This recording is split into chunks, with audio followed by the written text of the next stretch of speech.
Hello, governors. Today, I want all of you to shut your pie holes and open up your hooters as I talk about a quick little mixtape by my mates, Pete and Bas.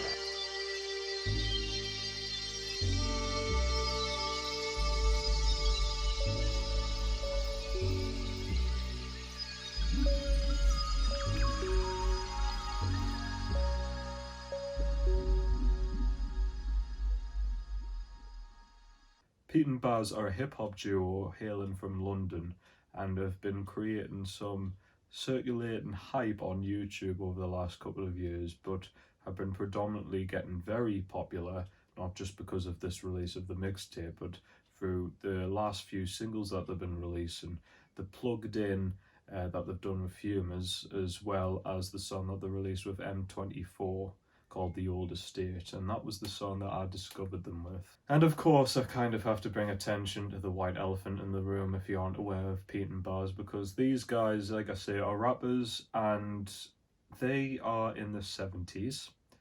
And as soon as I chuck that out, you're going to immediately think that I'm talking about a novelty record.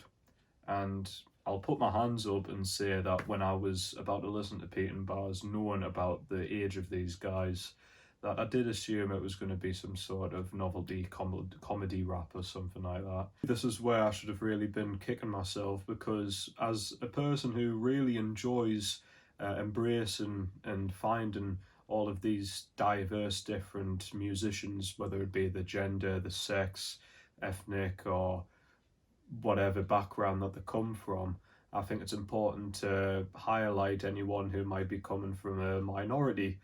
And a minority in itself could be a person's age, especially in hip hop, where not only is it kind of the in trend to see who could be the youngest rapper going, but anyone over the age of, shall we say, 30 may as well not even bother trying to have a career in hip hop, which is a shame. Especially, I think most people would say that if you mentioned someone is a rapper and they're over the age of 30, you would already assume that they've fully cemented themselves as a figure in hip-hop that has been releasing music for a while. And that's not the case with Pete and Bas. They've only been releasing music for a couple of years. And like I say, they are in the 70s. And by saying that, you just might think that it's just really corny, really cheesy. Maybe you think that these guys are just kind of doing a Chuckle Brothers sort of thing, where isn't it funny that we don't actually know anything about hip-hop, but here we are.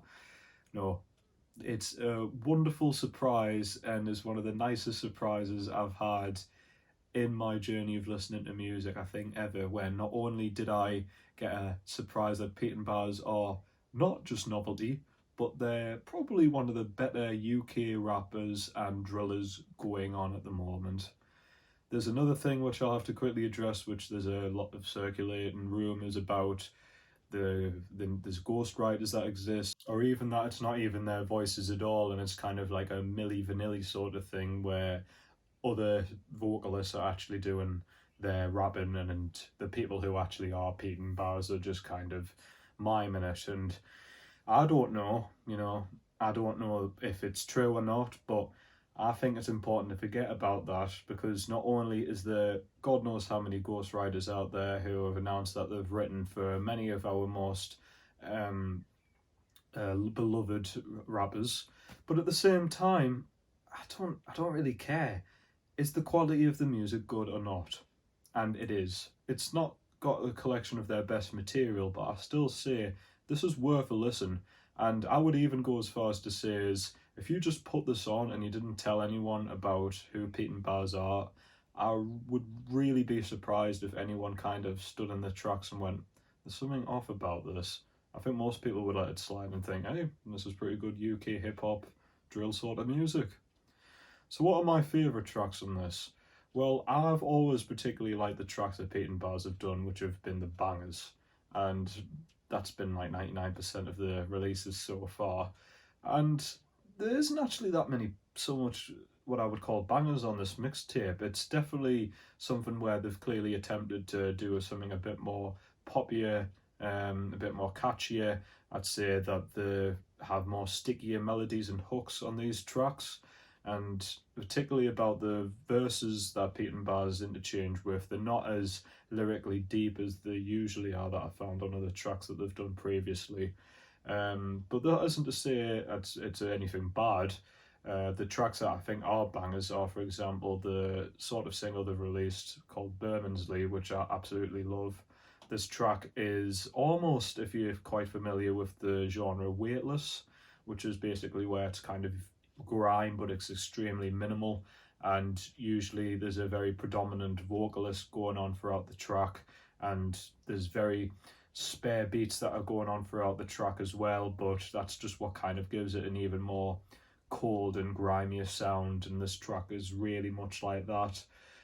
Love the beat of the whole thing. It's got a kind of backmastered violin or orchestra going on, which gives it a more of this sort of intensity too. The lyrical content, of course, brings the intensity even further up, with Pete and Bas saying some very cold and sort of gangsterish sort of lyrics.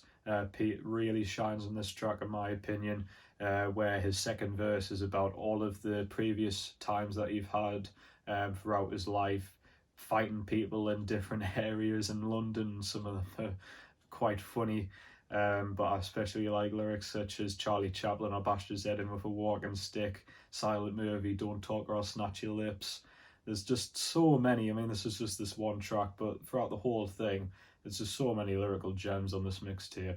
Another banger, another one of my favourites on this mixtape is the track Numbers, the last track, which features all of the previous artists that were on that Windows Frame cypher, and because they're on it, as well as I think even more artists, this whole thing is kind of like a posse gangster track. It's like, you know, an old folks home's worst nightmare, and all of the people on here really stand out, and all of them are just fantastic, and they're really good, and it's just a great track overall.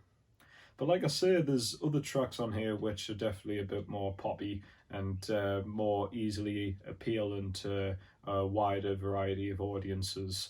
And the reason why I say that is some of the songs on here have a bit more of a melodic hook to them. For example, there's a track on here called Speedin', which does have a speedy delivery, especially from Bas, but at the same time he does a singing vocal on here, and because of its auto-tune, again, gives it a bit more of a poppier sound to it. There's another track on here which I really enjoy too, which is very poppy. That track is called Lifestyle, and that features a guest vocalist, Patrick Carnet Jr., who's one of the vocalists who appeared also in that Windows Frame cypher. And not only again is this guy definitely mature in his age, but the fact that this guy, you couldn't put his face to this singing. His singing just sounds like any general good R&B singer, and he provides a very catchy hook on here. I love the hook on here, and it's the best hook on this mixtape. Very catchy. Golf is a really good song, especially with the lyrics. I think that this whole track is kind of, again, making use of Pete and Bas's age by letting them have a reflective account of all of the things that they've been up to over the years, especially again from Pete, who throughout his verse, which is a huge verse, he goes through chronologically the years of what he's been up to. So he names decades, names specific years, and says what happened. And again, some of it's quite sad and melancholic through what he mentions too. And a real standout is the feature on here, Norman Payne, who again is part of that previous collective I mentioned before. And this guy always just explodes in this sort of manic, colourful caricature. And he's just always got this very intense delivery, and his line on here, which is probably one of the weirdest threats I've ever heard in my life, which is him taking someone's phone and making the provider get switched and giving them the phone back. I like that sort of passive aggressive, like it's just mildly irritating. It's not really like, oh, I've done the nutting or anything. It's just, oh, damn it, I've got a couple of extra quid I've got to spend this month. Brilliant, man.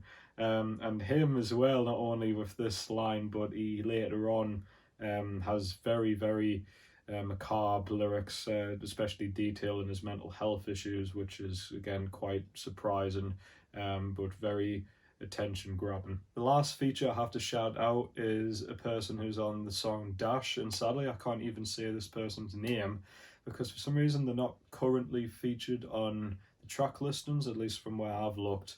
But this guy, it's so funny, and I don't know, like I just got to recommend this song just purely for this guy's verse because it's just brilliant. It really made us laugh. He's also featured on the last track too, and was one of the highlights. So sorry I can't really say his name just because it doesn't appear, but I want to give a shout out to that guy. So I haven't really said anything particularly bad about the song so far, and I think it's just because the other tracks they're just not the best tracks that I've heard. Particularly the first couple of tracks on here. I think the song Always pretty good, but just it's not the best thing that they've done in my opinion. And the second track, Knock a Man Down, I think that's got quite a clunky hook and it's just not very enjoyable because of that in my opinion. What also has always sold Pete and Bas, not only because they are generally good rappers with a really distinct and enjoyable vocal delivery, but I've never heard a Pete and Bas song with a bad production. It's always just fantastic, just 100%. Just brilliant sounding grime UK hip hop drill sort of sound, and it just really suits the style that Pete and Bas go for. And I couldn't really say anything bad about any of these tracks either. Again, maybe they're not the most compelling tracks through the instrumentals, but they're always really solid at the very least. And that's really all I can really say about this. I'd say it's very worth trying out. Maybe I would say beforehand I would try out a few of Pete and Bas's singles that they've released prior to this mixtape, but still I'd say if you've enjoyed the songs that you've heard through those music videos, then I would say it's worth sitting down and giving this mixtape a shot. So I'm going to give this a 7 out of 10. I really enjoyed it and I really look forward to seeing what Pete and Bas is going to do in the future. And thanks very much for watching, everybody. That's the end of my review. Hope you take care of yourselves. And I'll see you later, governors.